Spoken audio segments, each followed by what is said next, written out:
Assalamualaikum warahmatullahi wabarakatuh. Mohon izin saya akan presentasi tentang tugas ujian tengah semester estimasi biaya. Untuk soal yang pertama, kita mendapat analisis laporan keuangan perusahaan atau manufaktur. Saya menggunakan laporan keuangan PT Unilever Indonesia Tbk. Untuk sumber data nanti akan saya lampirkan pada pengumpulan. Yang pertama, kita gunakan rasio likuiditas. Rasio likuiditas adalah rasio yang digunakan untuk mengukur kemampuan perusahaan dalam memenuhi kewajiban jangka pendek atau utang lancarnya. Rasio ini menunjukkan apakah perusahaan memiliki aset lancar yang cukup untuk membayar kewajiban yang segera jatuh tempo. Rumus untuk rasio likuiditas terdapat dua yang saya pakai. Yang pertama yaitu rasio cepat atau current ratio. Dengan rumus, aset lancar dibagi dengan utang lancar. Didapat aset lancar yang telah saya dapatkan dari laporan keuangan sebesar 10.544.623 dibagi dengan liabilitas lancar atau utang lancar sebesar 14 juta. Maaf, 14.222.619. Didapat nilai sejumlah 0,74. Yang kedua, saya menggunakan rasio cepat atau quick ratio. Rasio cepat sendiri menggunakan rumus aset lancar dikurangi persediaan dibagi dengan utang lancar. Yang saya dapat kembali aset lancar sebesar 10 juta sekian dan persediaan sebesar 2 juta sekian.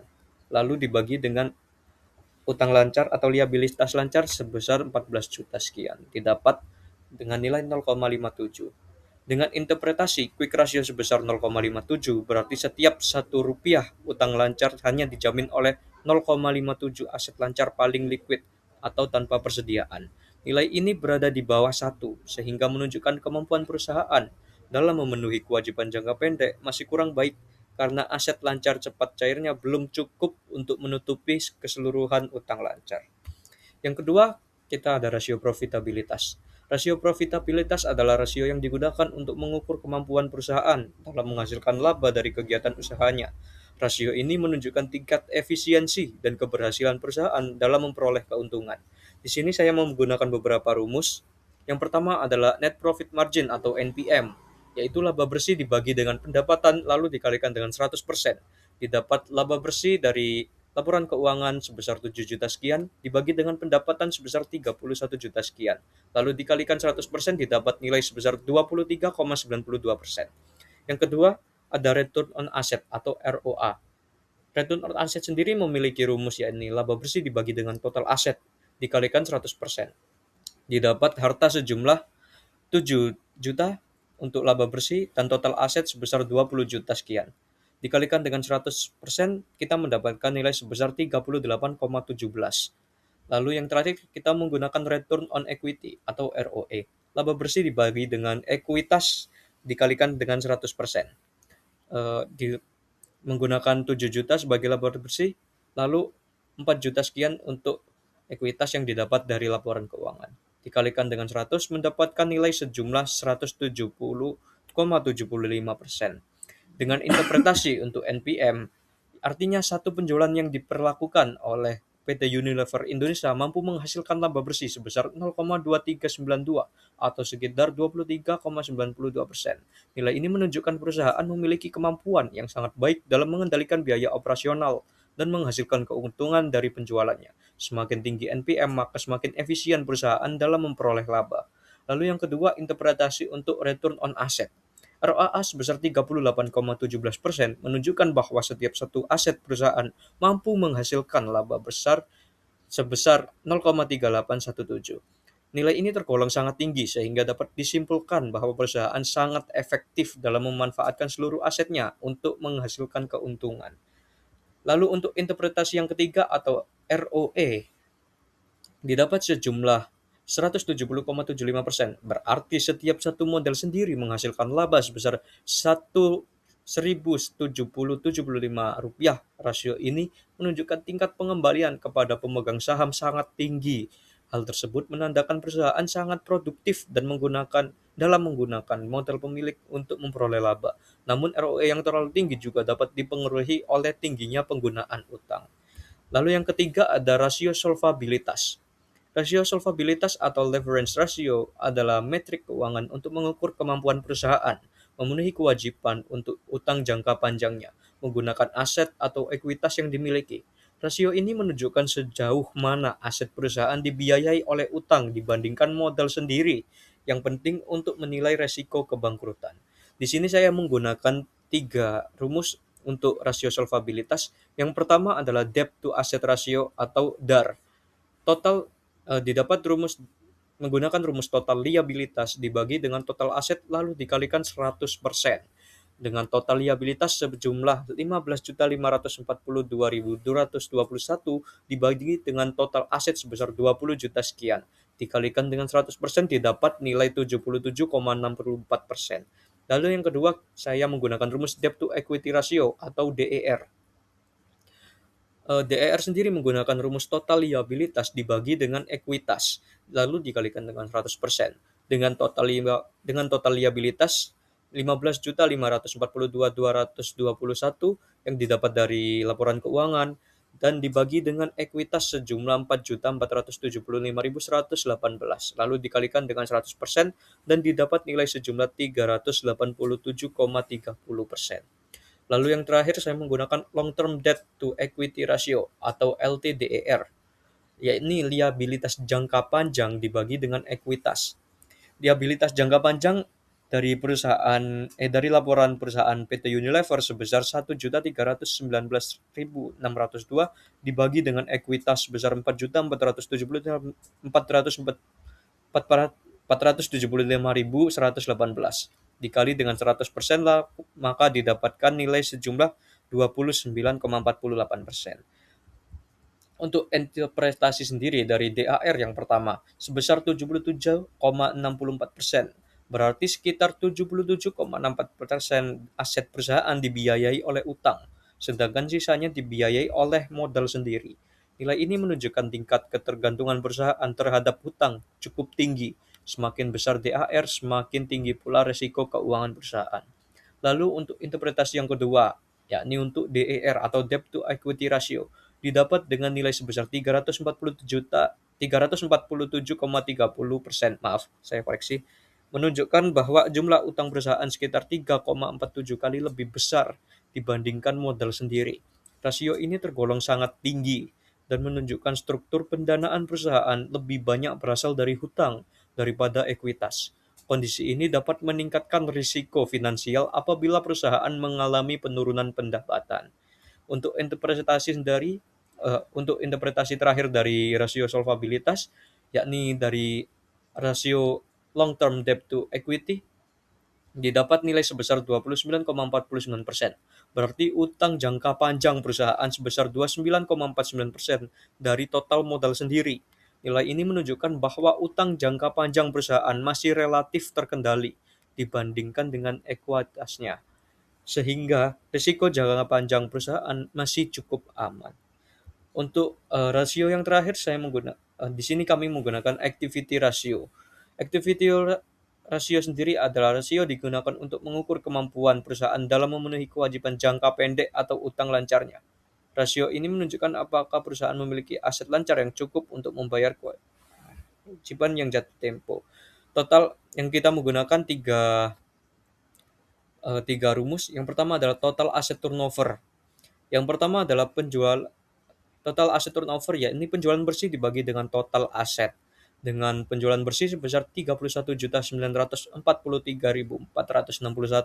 dibagi dengan total aset sejumlah 20.017.339 didapat turnover sebanyak 1,6 kali. Untuk yang kedua, rasio perputaran lancar, yakni penjualan bersih dibagi dengan aset lancar. Penjualan bersih kami gunakan kembali sebesar 31.943.461 dibagi dengan aset lancar sejumlah 10.544.623 didapat hasil 3,03 kali. Untuk yang terakhir menggunakan rasio perputaran persediaan atau HPP dibagi dengan persediaan. Menggunakan HPP sebesar 16.946.367 dibagi dengan persediaan sebesar 2.453.106, maka didapat nilai sebesar 6,91 kali.